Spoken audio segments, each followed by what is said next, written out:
ભગવાનના અલગ અલગ અલગ પરિકર છે. આપણને એવું લાગે કે આ વ્રજ છે, પણ વ્રજની અંદર પણ બહુ બધા પરિકર છે. વ્રજમાં ઘણા બધા બહુ જ બધા અલગ અલગ અલગ અલગ વન છે. તાલવન, ભાંડીર વન, બહુ જ બધા વન છે. આપણે જો પ્રભુ કૃપા કરશે તો એક દિવસ ખાલી આપણે વ્રજ 84ની કથા 3 દિવસની કરીશું. બોલો જય શ્રી કૃષ્ણ.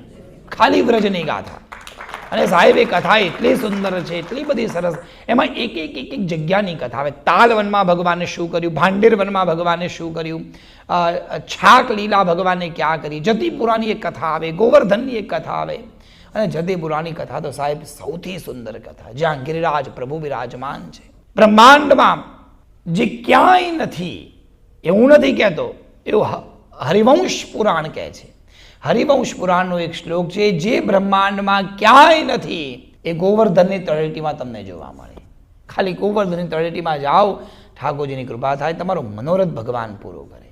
કેટલી સુંદર જગ્યા. શું વાત કહું, એકવાર મારી જતીપુરામાં કથા, બોલો જય શ્રી કૃષ્ણ, એમાં લગભગ બધા સિનિયર સિટીઝન, હું ને પેલા સંગીતવાળા 2 જણા ખાલી યંગ, બાકી બધા 75ની આસપાસ. હવે એમાં મેં આ કથામાં જતીપુરાની સાહેબ એવી મહિમા કીધી. મેં એવું કીધું, જીવનમાં જો પ્રભુ કૃપા કરે, ઠાકોરજીની કૃપા થાય તો ગોવર્ધનની પરિક્રમા તો કરવી જ જોઈએ. જો ના કરે તો એનો જન્મ આ જગતમાં મિથ્યા છે.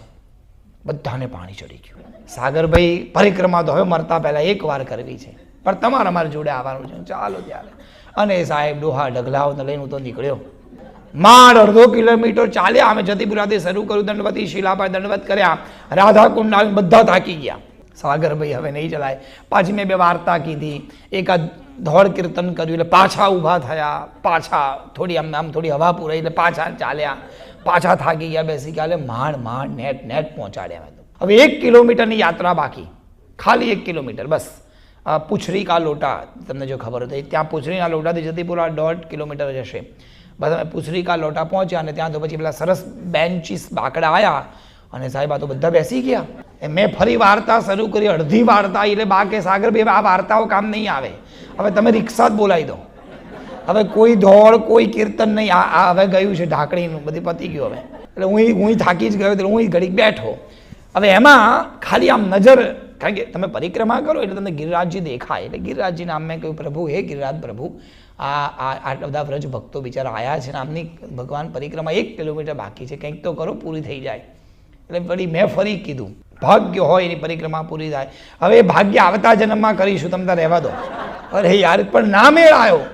અને હશે જેવી ઠાકોરજીની ઈચ્છા, મેં કહ્યું પ્રભુ આ રિક્ષા બોલાવી જ પડશે. એમાં પ્રભુની એવી કૃપા થઈ કે અમે બધા બેઠા હતા, અને બાજુમાં 2 ભાઈઓ ઝઘડે, અને વ્રજ ભાષાની ગાળો બોલે, ને અમને જોવાની મજા આવી ગઈ. આમે થાકેલા, એટલે મનોરંજન માટે પેલો ઝઘડો જોતા 2 ભાઈઓ એવા બાજા, ઝઘડામાં એક ભાઈએ બંદૂક કાઢીને હવામાં કર્યું ફાયરિંગ.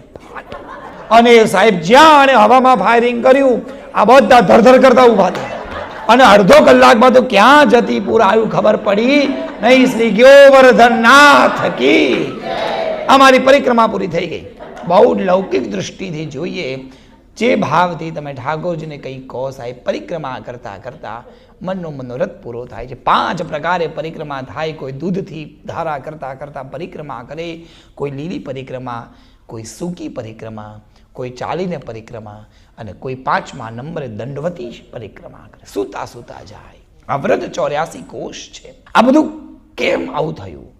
આટલો બધો અલૌકિક આનંદ કેમ? 2 પ્રકારના આનંદ હોય, એક લૌકિક આનંદ, એક અલૌકિક આનંદ.